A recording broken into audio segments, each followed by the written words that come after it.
Welcome to Secure Freedom Radio. This is Frank Gaffney, your host and guide for, what I think of as an intelligence briefing on the war for the free world. There is a major new development in that war. It is the deal that has been unveiled earlier today in Vienna, featuring agreements between the United States and a number of other nations and the Islamic Republic of Iran. We are told it is going to close all of the pathways to a bomb for the Iranians, and that, I don't know that anybody has said quite peace in our time, but it certainly sounds as though that's what we're setting ourselves up for. To evaluate all of this, I am thrilled to say we have with us a regular featured guest here at Secure Freedom Radio, the former federal prosecutor turned pundit extraordinaire, best-selling author and commentator, Andy McCarthy. Andy, thank you for joining us, especially on this occasion, to help us make sense of what has gone down and what is likely to come of it. Good to have you with us. Thanks so much, Frank. I appreciate it. So let's start, I guess, with what we know about this deal. I'm fond of saying that if you want it bad, you get it bad. Certainly seems to have applied. How bad is it in your estimation? I would call it traitorous, Frank. And I don't use that word lightly, but we're talking about a deal with a regime that is a committed enemy of the United States that has reaffirmed that just in the last days, if there were any doubt about it. A regime that has killed thousands of Americans since 1979, that has not only expressed no remorse about it, but more to the point has essentially committed to continuing that course. And what we have done is moved from a commitment made by Barack Obama when he was running for president, both times, that Iran would not be permitted to get a nuclear weapon, and that they would do things like shut down physically their nuclear production facilities one way or another, to a situation where the West is now actually aiding and abetting the Iranians in the development of nuclear energy under circumstances where it can quickly be converted to military use, and where they have essentially dropped every single commitment that they made to the American people in the way of red lines against the Iranian deal. I mean, basically, we are complicit in our enemies not only being able to develop the worst, most lethal weapons known to man, but also to destabilize that region in a way that will have other Islamist governments given incentive to arm up. So how it could be more of a catastrophe, I don't know. Well, presumably it could be more of a catastrophe if the Iranians were getting the nuclear weapon right away. But I think my concern is, Andy, not disagreeing with anything you've said, is we don't know how long it will be before they decide to say, okay, now we have it. Because, as you've indicated, essentially all of the wherewithal they need is not simply preserved in place. There will be some adjustments made to various pieces of it, but nothing that's irreversible. And they can essentially break out at will.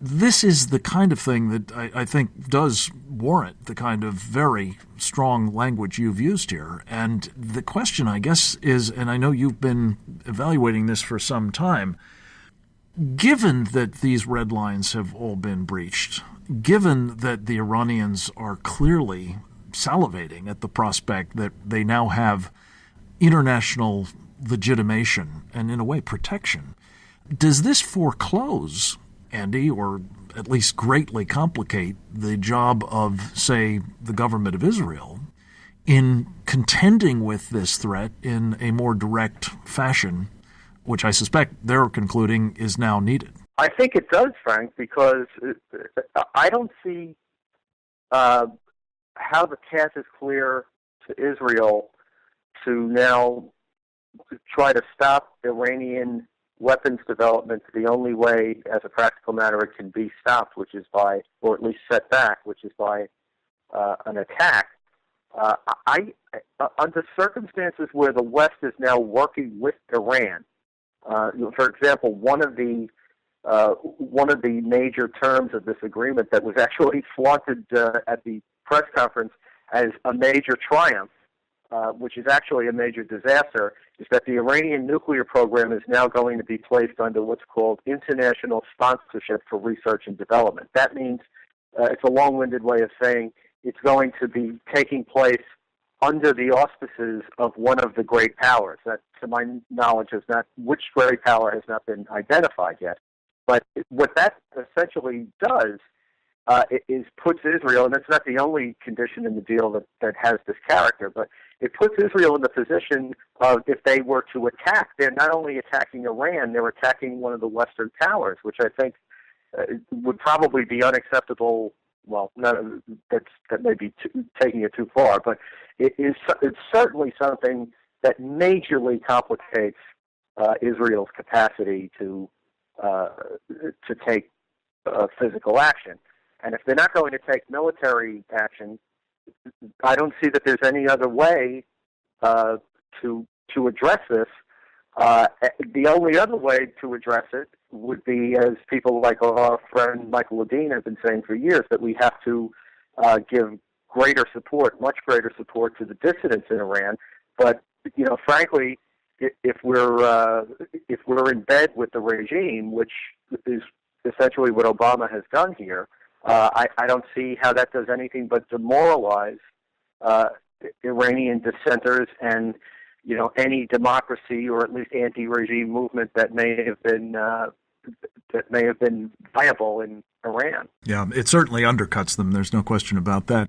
So we've given a get-out-of-jail-free card to the Iranians if this deal is in fact going to go into force. Andy, you've been carefully thinking about and researching, and again, our guest is Andrew C. McCarthy, the best-selling author of, among other things, Willful Blindness and Catastrophic Failure. We're witnessing a case of willful blindness of the first order, of course, and a catastrophic failure, as you say. What we are also going to watch play out here over the next 60 days, apparently, is some kind of congressional deliberation. It's under very stringent restrictions, self-imposed. Give us a flavor of why those restrictions were self-imposed, Andy, and what Congress can do now, and more to the point, what can we do to ensure that Congress does actually reject this deal? I don't think they will reject it, Frank. I'm sorry to say, because the Obama's victory is kind of baked in the cake at this point, thanks to the Corker legislation, this bipartisan bill that was done in early May, that people like I argued vigorously against because it shifts the constitutional presumption against international agreements. So without getting into the weeds, rather than having to get two-thirds supermajority of the Senate to approve the deal before it can be ratified, which is what Obama would have been looking at, under the Corker legislation, the presumption is switched. The opponents of the deal now need two-thirds to disapprove the deal. And given that the number of Democrats in the Senate and the House, the thought that you were going to get 67 votes in the Senate and 291 in the House to reject this thing is illusory, I would say, at best. Well, I hope that you're wrong about that, Andy, that it's an insuperably hard problem. It is a hard problem, to be sure. I do think there are a couple of things going for us. One is that the American people seem to be overwhelmingly opposed. We'll see how that plays out as they're subjected to endless demagoguery and indoctrination on it. But their instincts are right, I think, for all the reasons that you've described. The other is that I was listening to a number of the presidential candidates over the past 24 hours, Republican presidential candidates, and I don't think there's a one that is in favor of this. So this will be a defining moment, clearly, for them and for our polity, as well as perhaps for our national security. And you will be following it closely, as will we, with the benefit of your help, I should say. And thank you, Andy, for taking some time to talk about this as the news is breaking today. Keep up the good work, my friend, at National Review Online and PJ Media and elsewhere, and come back to us again very soon. Next up, we'll talk with Will Imboden, former National Security Council staffer, about Obama, Iran, and Ronald Reagan. Straight ahead.